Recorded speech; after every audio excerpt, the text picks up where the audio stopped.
Hey, what's up, everybody, and welcome in. I'm Matt Stryker, and I'm back with more of the Yankees Latest. All right, what do you guys want to talk about? You want to talk about that maybe Freddie Peralta is going to the Dodgers? Because I don't.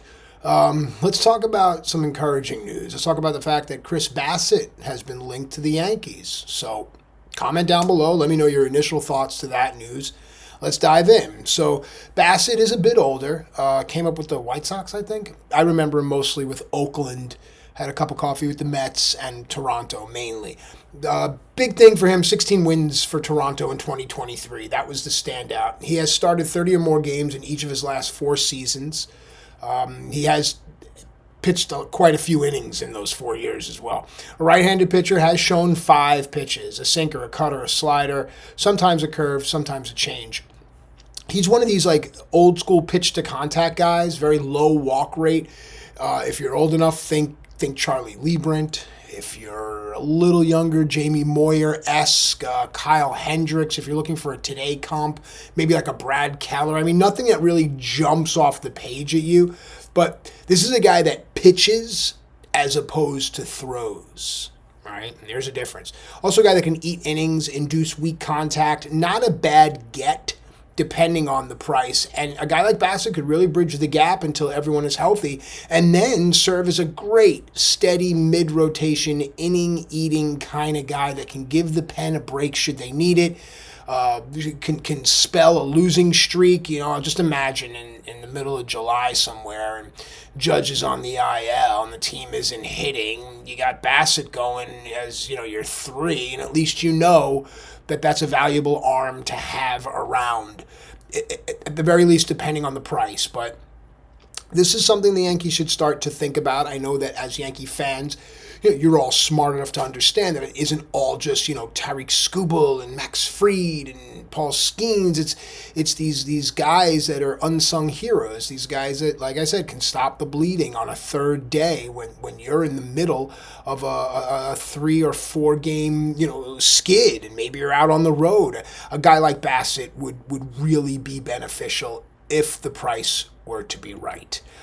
All right, folks, another name that's on the remaining free agent list is Luis Arraez. And, I mean, the baseball purist in me is shocked, but the person living in today's day and age is not. But let's just look at Luis Arraez just in a vacuum. Here's a guy with 3 straight batting titles, right? 2022, 2023, 2024. There's only a handful of guys to ever do that. I'm talking about guys like Rogers Hornsby and Ty Cobb. That was long before the Second World War. Then Stan Musial. And then, Stan Musial did it, I think it was 1943, 1944, and 1945. It didn't happen again until Rod Carew comes along in the 70s and does it. And then in the 80s, you'll have Tony Gwynn, Wade Boggs. So those are the only guys that have back-to-back batting titles. And we're talking about a guy, Luis Arraez, that can't find a team. Luis Arraez has a .317 lifetime average, a strikeout rate of 6%. And again, just for perspective, other players with a lifetime strikeout rate around 6% are Tony Gwynn, Wade Boggs, Joe Sewell, if you're grandpa's age, Rod Carew, and Lou Whitaker. I mean, these are all names that you haven't heard in 30 years. Luis Arraez can play first, he can play second, he can DH. He is only 28 years old. I mean, sure, he could walk a bit more, but his pitch recognition is Soto-esque. But I think walking more will come with maturity and coaching. His only fault, right, air quotes, fault, is he doesn't hit for power at all. I think a guy like this would be a perfect fit in the Yankee lineup. I think he'd extend the lineup. He'd allow for the Yankees to score runs in bunches when the lineup is constructed correctly. I understand in today's game, a guy that doesn't wow you with his glove nor give you a high ISO or power profile can easily get lost in the shuffle, especially with first base and DH eligibility, because that's a position where teams expect to have power productivity, and the money is all earmarked for that. But this is a bat that I think can play anywhere.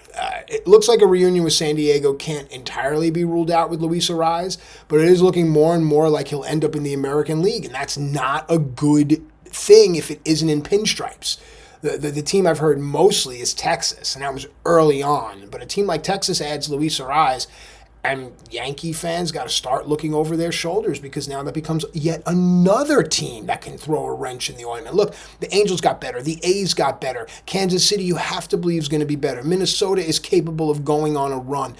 Tampa isn't as bad as everyone thinks. Like, there's going to be teams out there. There are no cakewalks, save for maybe the White Sox. There really aren't any, and that's just the math of it all. And speaking to math, let's turn to math because last season, we look at the Yankees rankings. They ranked first in OPS, runs, and home runs.